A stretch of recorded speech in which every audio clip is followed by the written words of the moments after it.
할렐루야.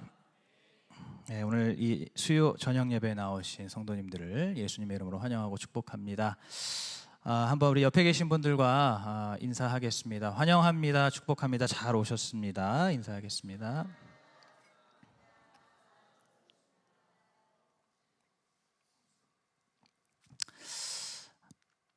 네, 오늘 이제 설교를 전하기 앞서서 제가 간단한 좀 질문을 한번 드려보겠습니다. 제가 몇 가지를 이렇게 제시를 여러분께 할 때에 우리 성도님들께서 그것이 복인지 저주인지를 한번 이렇게 대답을 해보시는 겁니다. 제가 말씀드리는 것을 들으시고 이것이 복인 것 같다, 아니면 뭐 저주인 것 같다, 이렇게 대답을 해주시면 되겠습니다. 자, 이 잡혀가는 것에 대해서 우리 성도님들 어떻게 생각하시나요? 잡혀가는 것은 복입니까? 저주입니까? 저주, 여기 한 분밖에 안 오셨나요? 예. 잡혀가는 것은 복인가요? 저주인가요? 저주입니다. 그러면 막아내는 것, 버텨내는 것, 혹은 지켜내는 것, 같은 말일 텐데 이것은 복일까요? 저주일까요? 아무래도 이거는 복이겠죠. 자, 그러면 불안한 것은 복입니까? 저주입니까? 저주이죠. 그럼 반대로 안정된 것, 편안한 것, 이것은 복일까요? 저주일까요? 이것은 복입니다. 이 예레미야 말씀, 이제 우리 큐티 하신 성도님들 한번 생각해 보십시오. 바벨론은 복일까요? 저주일까요? 큐티 안 하시나 보네요. 대답이 어물어물 계시는데, 바벨론은 복입니까? 저주입니까? 큐티 잘하신 분들 계시나 본데, 바벨론은 일반적으로 저주이죠. 이스라엘 백성들을 침략하고 이들을 괴롭히니까 저주입니다.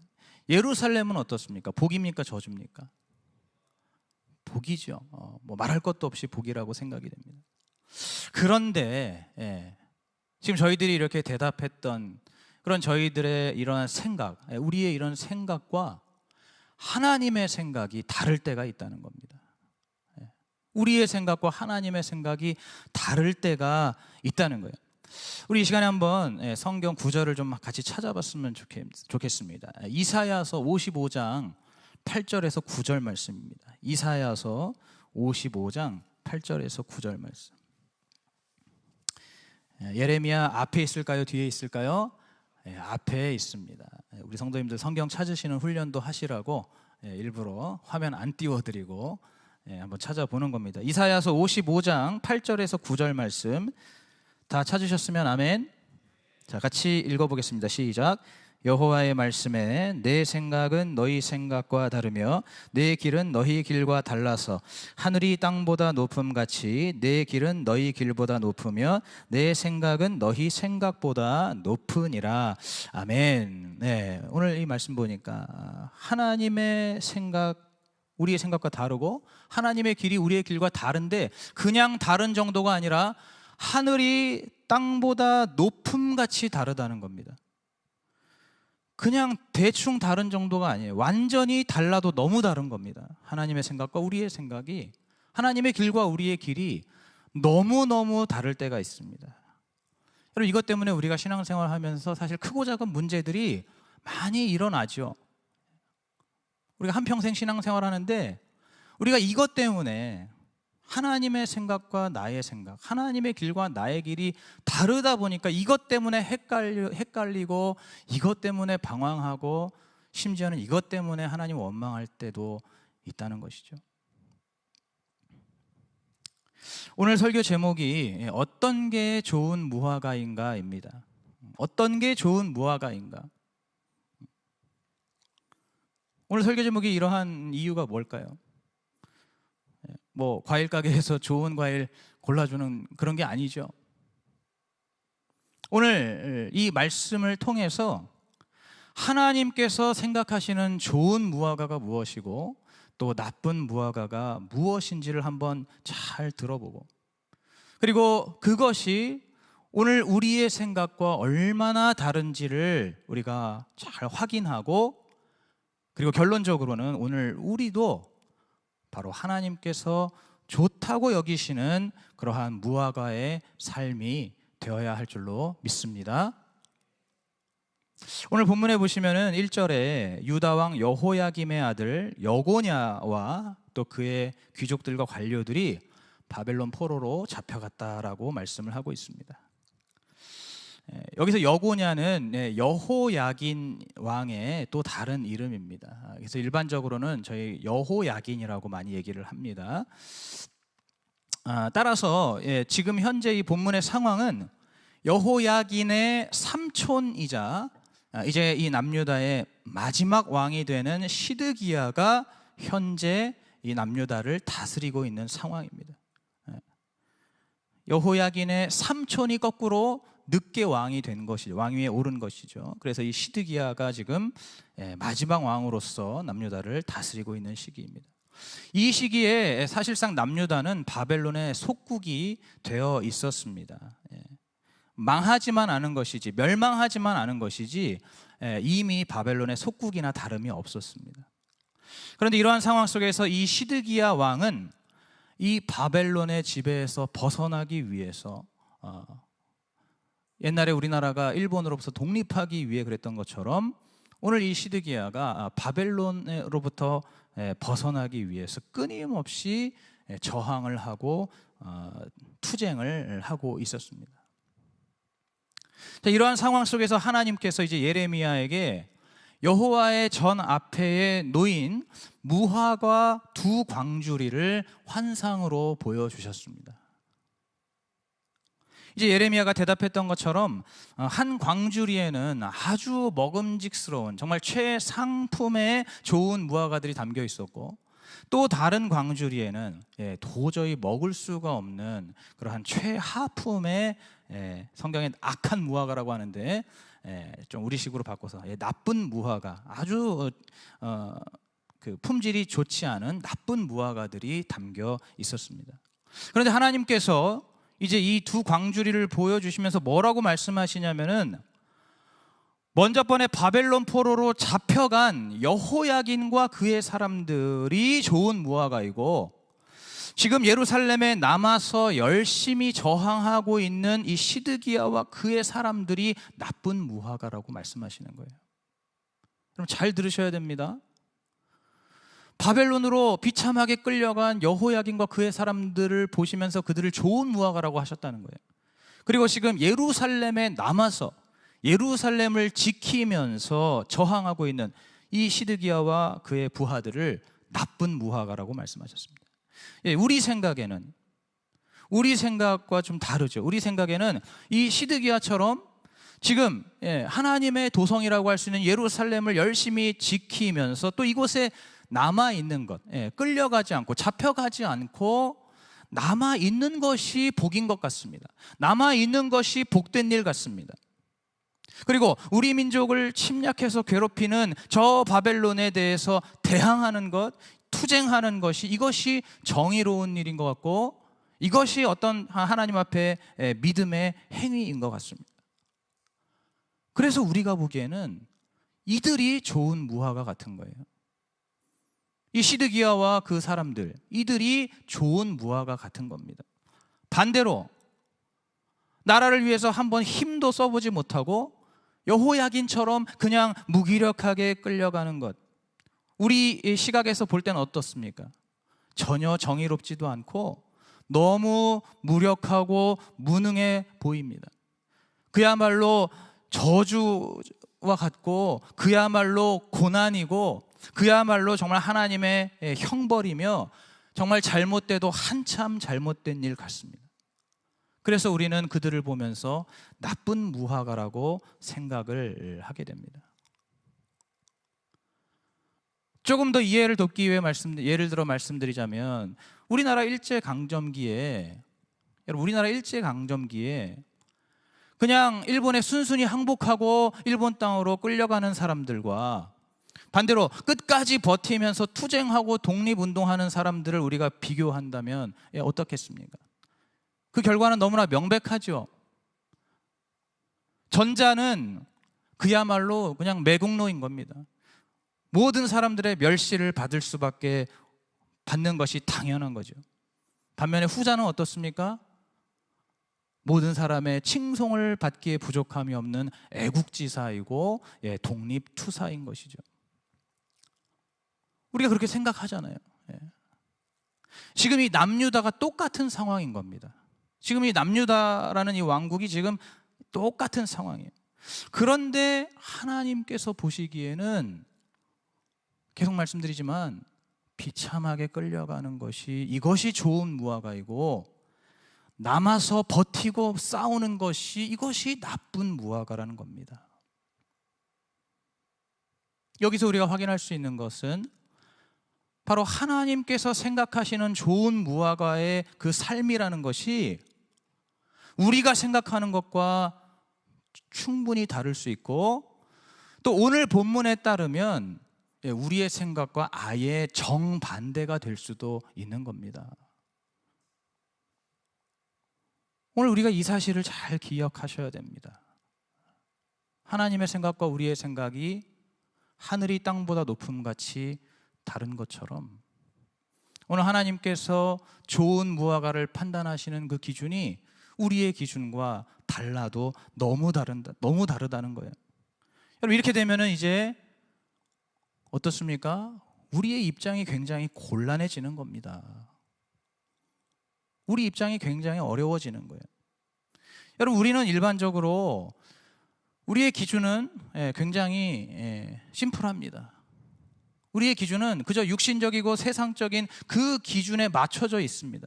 그 기준으로 봤을 때의 좋은 것이, 그것이 좋은 무화과라고 생각하고, 그 기준을 따라서 우리가 좋은 무화과가 되고 싶어 합니다. 그러니까 하나님 앞에서도 세상적인 기준, 육신적인 기준으로 우리가 하나님 앞에 잘 되어 있는 것, 그러한 어떤 복을 받아서 하나님 앞에 서는 것, 이것이 좋은 무화과라고만 생각한다는 거예요. 그런데 막상 그것이 나쁜 무화과라면은, 그렇다면 우리가 곤란하다는 것이죠. 나는 지금 내가 좋은 무화과라고 생각하고 있었는데 나중에 하나님께서 너는 악한 무화과였다 하면서 받지 않으신다면 우리가 얼마나 당황하겠습니까? 또 내 기준에서는 정말 받아들이고 싶지 않고 정말 납득이 안 되는, 정말 너무 싫은데, 그런데 그게 좋은 무화과일 때에도 우리는 곤란한 겁니다.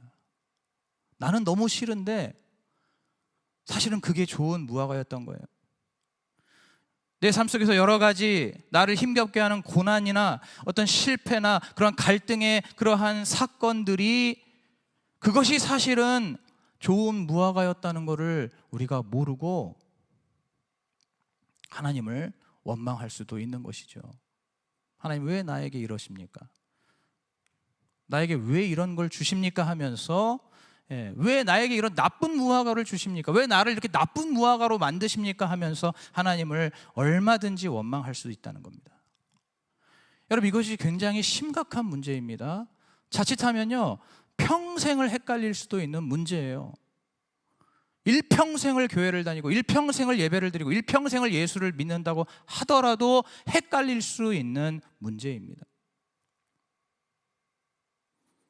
그렇기 때문에 오늘 이 본문처럼 하나님께서 생각하시는 좋은 무화과가 무엇인지를 아는 일은, 그것은 너무나 중요한 일입니다. 너무나 필요한 일입니다. 그런데 또 그만큼 참 쉽지가 않은 게 문제죠. 계속 말씀드리지만 우리의 이 굳어진 생각, 우리의 이 굳어져 있는 기준, 이 고정관념, 이 선입견, 이 지독한 편견 때문에 하나님께서 생각하시는 좋은 무화과를 우리도 같이 헤아린다는 것이 정말 이게 쉽지가 않습니다. 여러분, 그렇기 때문에 오늘 제가 여러분에게 전하는 이 말씀은 굉장히 중요한 말씀이고, 오늘 여기 오신 성도님들은 특히 집중해서 들으셔야 됩니다. 오늘 이 말씀은 쉽게 귀에 들리는 말씀이 아니기 때문입니다. 계속해서 우리의 기준을 뒤흔들고 우리의 생각을 어지럽게 헷갈리게 할 수가 있습니다. 여러분, 그래서 오늘 이 말씀은 정말 집중을 잘 해야 되고 정말로 깊이 묵상하면서 들어야 됩니다. 이제 제일 중요한 말씀을 드리겠습니다. 오늘 하나님께서 생각하시는 좋은 무화과가 되는 데 있어서 여러분 가장 중요한 원포인트를 말씀드리겠습니다. 가장 중요한 것, 그것은 바로 하나님께서 우리에게 주시는 것은 저주나 형벌이 복이나 상급이 될 수가 있습니다. 또 반대로 복이나 상급도 그것이 경우에 따라서 저주나 형벌이 될 수가 있다는 겁니다. 다시 한번 말씀드립니다. 하나님께서 우리에게 주시는 것은 저주나 형벌도 복이나 상급이 될 수 있고, 반대로 복이나 상급도 경우에 따라서는 저주나 형벌이 될 수가 있다는 겁니다. 벌써부터 어렵죠. 원포인트인데 이게 참 어렵죠. 여러분, 왜냐하면 우리는 그냥 복은 복이잖아요. 우리는 그냥 저주면 저주잖아요. 어떻게 복이 저주가 되고 저주가 복이 됩니까? 우리 기준에선 그거는 너무나 모순되잖아요. 이해가 잘 되지 않잖아요. 그런데 하나님의 뜻과 하나님의 섭리는, 하나님께서 하시는 일은, 하나님께서 주시는 것은 우리의 생각을 뛰어넘어서 복이 저주가 될 수 있고 저주가 복이 될 수가 있다는 겁니다. 상이 벌이 될 수 있고 벌이 상이 될 수가 있다는 겁니다. 이것이 굉장히 쉽지 않지만 우리는 이 진리를 우리가 반드시 이해할 수 있어야 합니다. 여기 오신 분들 중에서 교구장님들은 아마 김양재 목사님의 보시기에 좋았다라는 책을 읽으셨을 겁니다. 그 책에 보시면 창세기 3장을 묵상하는 내용이 나옵니다. 이 창세기 3장에 보시면 아담과 하와가 선악과를 먹고 불순종한 죄에 대해서 이제 하나님으로부터 형벌을 받습니다. 그런데 하나님께서 그 아담과 하와에게 내리시는 그 형벌 속에 생명이 있고 축복이 있다는 겁니다. 여러분, 이들이 어떠한 벌을 받았습니까? 이들은 그 선악과를 먹고 불순종한 그 죄의 대가로 아담은 일생을 수고해야 하는 그러한 벌을 받게 되었고, 또 하와는 해산의 고통을 겪는 벌을 받게 되었습니다. 그런데 그 벌을 통해서 이들이 먼 훗날 여자의 후손이신 예수 그리스도를 이 땅에 오시게 하는 그러한 생명과 구원의 통로가 되었다는 겁니다. 여러분, 아담과 하와가 하나님 주시는 형벌을 받지 않았다면 이 땅에 예수 그리스도께서 오실 수 있습니까?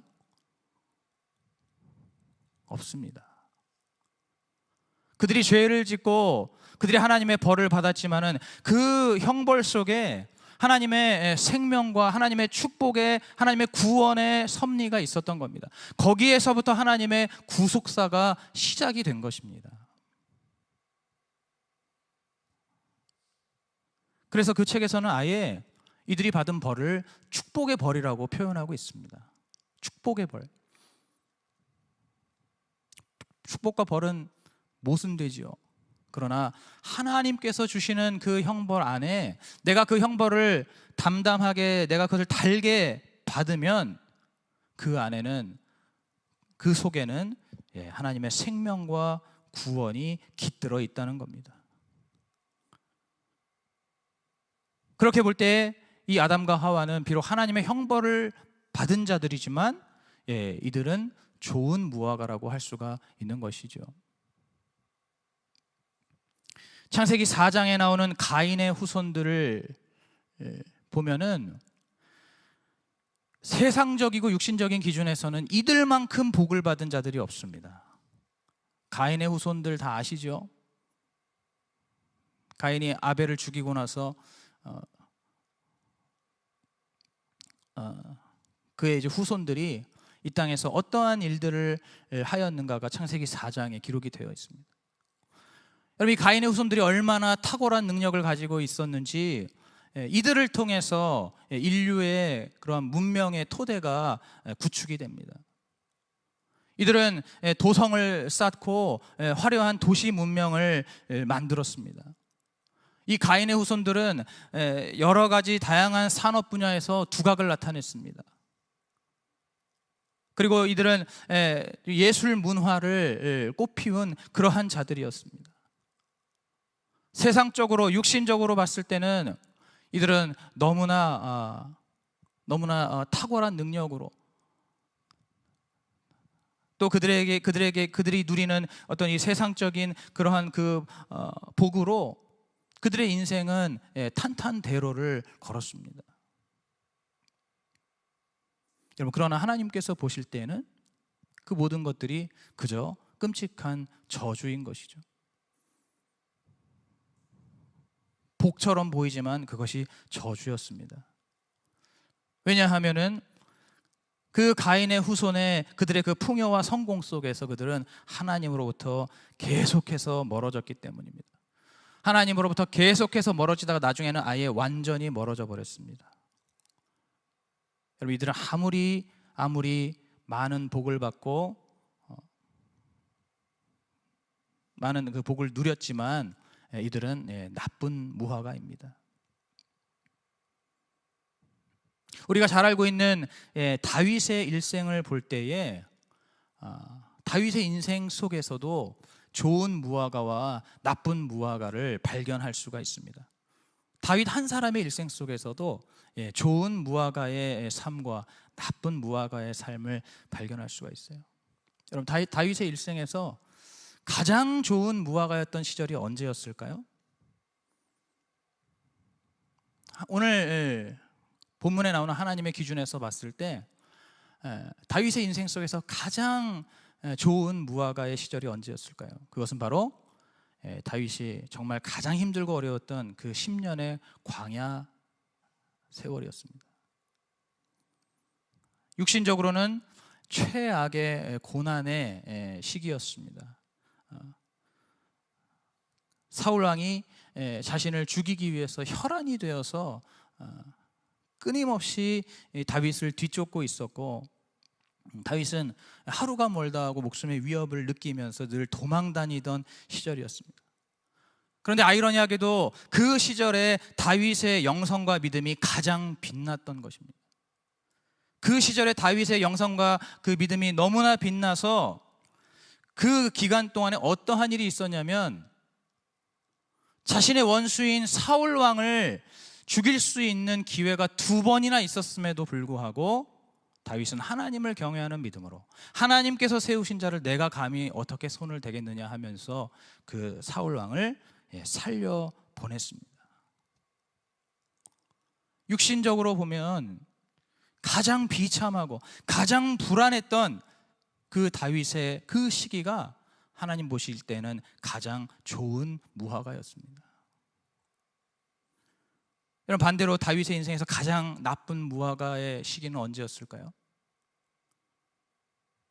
그것은 바로 다윗이 하나님의 은혜와 복을 잔뜩 받아서 그가 왕이 되고, 또 그가 정말 전쟁에 나가기만 하면 모든 전쟁에서 승승장구하고 다윗이 다스리는 그 다윗의 나라가 아주 부강한 그러한 나라가 되면서 다윗의 인생이 정말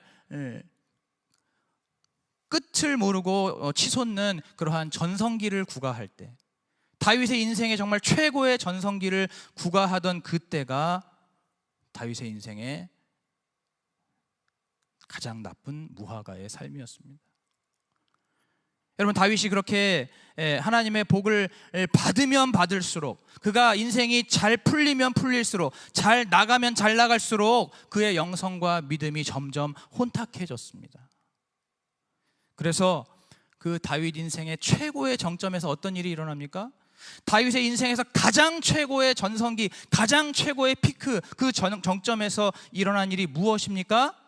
바로 자기의 가장 충성스러운 부하 우리아를 비열하게 죽인 일입니다.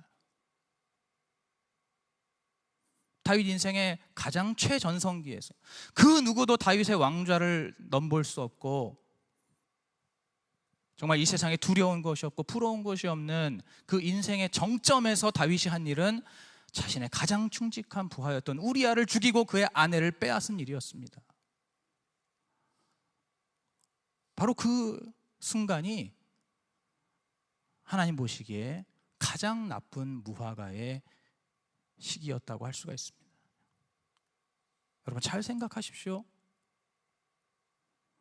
육신적으로 가장 비참하고 가장 불안하고 가장 힘들었던 그때 그는 자신의 원수도 살려보냈습니다. 그런데 거꾸로 자신이 가장 편하고 가장 안정돼 있고 가장 강성할 때, 그때 그 하나님의 복을 가장 많이 받았을 때, 육신적이고 세속적인 복을 가장 많이 받았을 그때에 그는 자신의 충성스러운 부하마저도 죽이는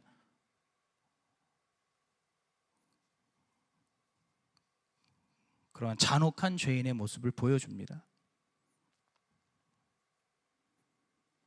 가장 화려하고 가장 찬란했던 그 인생의 시기에 그 다윗이 하나님 보시기에 가장 나쁜 무화과가 되었던 시기입니다.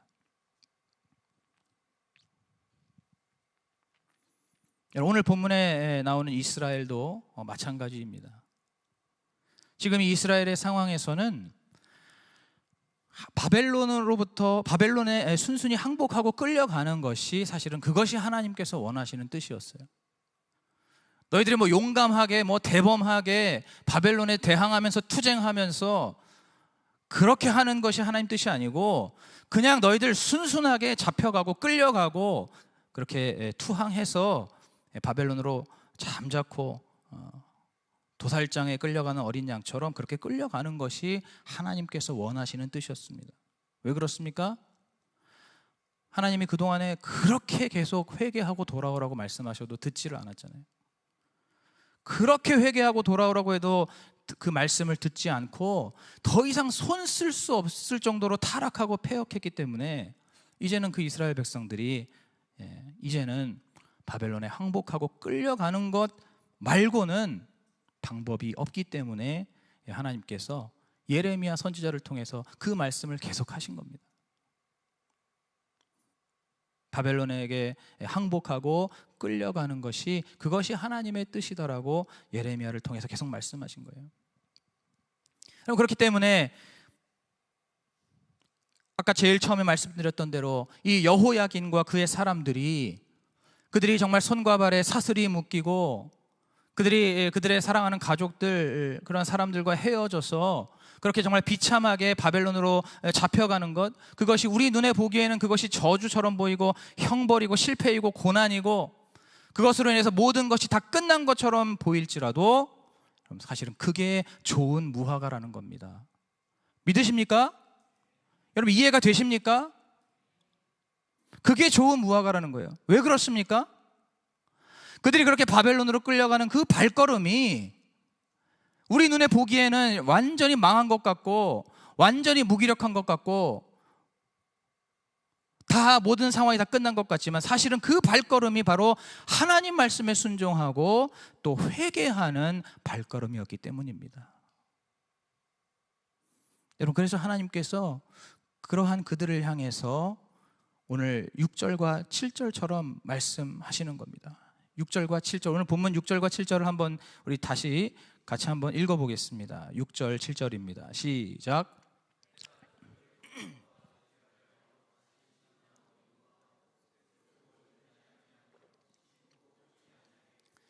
내가 여호와인 줄 아는 마음을 그들에게 주어서 그들로 전심으로 내게 돌아오게 하리니 그들은 내 백성이 되겠고 나는 그들의 하나님이 되리라. 아멘. 아멘. 지금은 비록 비참하게 처량하게 바벨론으로 끌려가지만 그래서 실패한 것처럼 보이지만 그러나 그들에게 하나님께서 새로운 약속, 사실은 새로운 게 아니죠. 변함없는 그 하나님의 회복의 약속을 이들에게 다시 약속해 주십니다. 우리가 방금 읽은 것처럼 하나님께서 이들에게 말씀하시죠. 너희들은 반드시 다시 돌아오게 될 것이다. 70년이라고 하는 그 포로 기간을 지나고 나면 너희들은 반드시 다시 이 본향으로 가나안 땅으로 돌아오게 될 것이고, 너희는 이곳에서 하나님을 아는 마음을 되찾게 될 것이고, 너희들은 이곳에서 다시 예루살렘 성전을 재건하게 될 것이고, 너희들은 이곳에서 다시 하나님의 백성으로 온전히 회복될 것이다. 하나님께서 지금 끌려가는 이들에게 그렇게 약속하셨습니다. 여러분, 제가 지난주에 이스라엘 백성들이 다윗 언약이 깨지는 비극을 경험했다라고 말씀을 전했습니다. 여러분, 그런데 오늘 이 좋은 무화과인 이들은 바로 그렇게 다윗 언약이 깨지는 것 같은 그러한 그 비극을 이들이 회개하는 마음으로 겸허히 받아들이면서 바벨론으로 끌려갔을 때, 역설적으로 사실은 그 다윗 언약이 끊어지지 않았다는 것을 깨닫게 되는 것입니다. 그것이 오늘 6절과 7절의 말씀입니다. 여러분, 반면에 아까 말씀드린 오늘 시드기야와 그의 사람들은 어떻습니까? 이들이 정말 열심으로 예루살렘을 지키면서 그곳에 남아있는 그것이 믿음 같습니다. 왜냐하면 예루살렘은 하나님의 집이라고 하니까 거기를 지키는 것이, 남아있는 것이, 그것이 믿음 같고, 그것이 복된 것 같고, 또 바벨론에게 계속 투쟁하는 것이, 그것이 정의로운 것 같고, 그렇게 보이지만은 사실은 그것이 나쁜 무화과입니다. 왜 그렇습니까? 사실 그들의 마음속에는 회개하는 마음이 없는 거예요. 우리가 하나님 앞에 죄인이라는 사실이 인정이 되지 않는 것입니다. 사실상 그들 자신이 다윗 언약을 깨뜨렸으면서도 자신들의 죄와 그 패역함으로 다윗 언약을 깨뜨렸으면서도 그것을 알지 못하고, 자신들이 죄인인 것도 인정하지 못하고 계속해서 하나님 말씀에 불순종하는 그러한 죄를 짓는 것이 바로 오늘 예루살렘에 남아서 이곳에서 바벨론을 대항하는 그러한 일이었습니다. 그래서 오늘 9절과 10절 말씀에서 하나님께서 이들에게는 칼과 기근과 연병으로 멸망시키실 것이라고 말씀하십니다.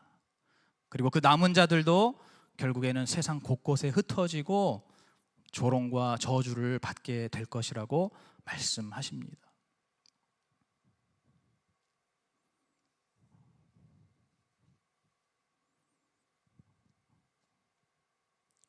바벨론에 끌려가서 70년을 지내는 게, 70년의 세월을 지내는 것이 그게 싫어서 그것을 거부하고 불순종한다면 70년이 아니라 영원히 흩어지고 영원히 돌아올 수 없는 그러한 저주를 받게 되는 것입니다. 오늘 이 시간에 좋은 무화과가 무엇이고 나쁜 무화과가 무엇인지를 말씀을 함께 들었습니다. 우리가 흔히 생각하는 것처럼 몸이 약하거나 혹은 물질적으로 어려워서 가난하거나 또는 뭔가를 실패하거나 낙오되거나 그 밖에 삶에 여러 가지 어떤 크고 작은 문제들이 있다고 해서 여러분, 그 눈에 보이는 그것만 보면서 그러한 삶을 우리가 무조건 나쁜 무화과라고 말할 수는 없습니다. 반면에 늘 건강하고 물질적으로 늘 풍족하고 또 여러 별 문제 없이 삶이 평탄하다고 해서 그 자체로 좋은 무화과인 것도 아닙니다. 오늘 이 사실을 꼭 기억하시기 바랍니다. 그렇다면 어떤 분들은 궁금해하실 수 있습니다. 그러면 우리는 무조건 다 아프고 무조건 가난하고 무조건 고생하고 무조건 고난당해야만 좋은 무화과인가라고 생각하실 수도 있어요. 그러나 그게 아니죠. 그것이 중요한 것이 아니라 오늘 우리가 생각하는 복의 기준을 완전히 바꿔야 한다는 것입니다. 오늘 우리가 생각하는, 또 우리가 바라고 원하는 그 복의 기준을 우리가 완전히 뒤바꿔야 한다는 거예요. 여러분, 진정한 복이 무엇입니까? 하나님 주시는 진정한 복이 무엇입니까? 이 땅에서 얼만큼 잘 먹고 잘 살고 잘 누리는가, 거기에 얽혀있고 거기에 얽매여 있는 그 생각에서 이제 좀 벗어나서 진정한 복이라는 것은 바로 우리가 날마다 하나님을 경외하고 사랑하고 우리 하나님 앞에 늘 회개하며 주님의 말씀에 순종하는 삶을 하루하루 살아가는 것, 여러분, 이것이 진정한 복이라는 것을 우리가 깨달아야 하는 것입니다. 이것이 정말 하나님께서 주시는 최상의 복이고 최고의 복이라는 것을, 우리가 그것을 깨닫고 그것을 인정하고 주님 앞에 진심으로 고백하는 것입니다. 우리의 육신의 삶이 어떻게 사느냐에 집착하는 것이 아니라, 거기에 골몰하는 것이 아니라, 내 영혼이 얼마나 주님 앞에 충만한가, 내 영혼이 얼마나 정말 생생하게 우리 주님과 동행하면서 하루하루를 살아가고 있는가. 여러분, 이것이 바로 우리의 복의 기준이 되어야 한다는 것입니다. 여러분, 그런데 현실적으로 우리가 봤을 때 우리 인간의 죄성 때문에 어쩔 수 없이 우리 삶 가운데 늘 뭔가 행복하고 평탄한 삶이 이어지다 보면은 하나님으로부터 멀어지기가 너무 쉬운 겁니다. 하나님으로부터 점점 멀어지는 것이, 그것이 우리가 부정할 수 없는 우리의 모습입니다. 반대로 정말 내가 내 힘으로는 도저히 해결할 수 없는 그러한 고난과 또 그야말로 저주 가운데, 내가 그 가운데 놓여 있을 때, 내가 세상적으로 정말 아무리 별의별 방법과 수단을 다 써봤는데도 도저히 이 가운데서 내가 이 문제를 헤쳐나갈 수 없는 그러한 사방이 꽉 막혀 있는 그 위기 속에서, 그 고난 속에서, 그 가운데 있을 때에는 비로소 하나님을 찾고 하나님께 부르짖는 것이, 그것이 바로 우리의 모습이기 때문에, 그렇기 때문에 우리의 삶 가운데 고난과 저주가, 그것이 오히려 우리에게 복이고 은혜가 되고, 바로 또 그러한 삶이 좋은 무화과의 삶이라고 하는 것입니다. 제일 중요한 것은 우리가 하나님 앞에 어떠한 복을 구하고 있느냐, 어떠한 복을 누리면서 살고 있느냐, 그것이 제일 중요한 기준이고, 그 다음에 그러한 삶을 살기 위해서 과연 우리에게 진정으로 유익한 것이 무엇인가를 돌아보는 것입니다. 내 영혼이 정말 충만하고, 내 영혼이 강건하고, 내 영혼이 잘 되는 그러한 삶을 사는 데 있어서 내 육의 삶이 어떠한 삶을 사는 것이 더 유익한가, 그러한 순서로 돌아볼 때에, 그때 우리가 비로소 하나님께서 생각하시는 좋은 무화과 그리고 나쁜 무화과가 무엇인지를 깨달을 수가 있게 되는 것입니다. 이제 말씀을 맺겠습니다. 오늘 우리 성도님들은 좋은 무화과입니까? 나쁜 무화과입니까? 자기 스스로는, 내 스스로는 나의 삶을 어떻게 생각하고 계십니까? 오늘 이 말씀 이후로 이제는 정말로 우리 하나님께서 보시기에 너무나 칭찬할 만한, 인정할 만한, 우리 하나님께서 기뻐하시는 좋은 무화과의 삶을 살아가시는 저와 여러분이 되시기를 주님의 이름으로 축복합니다.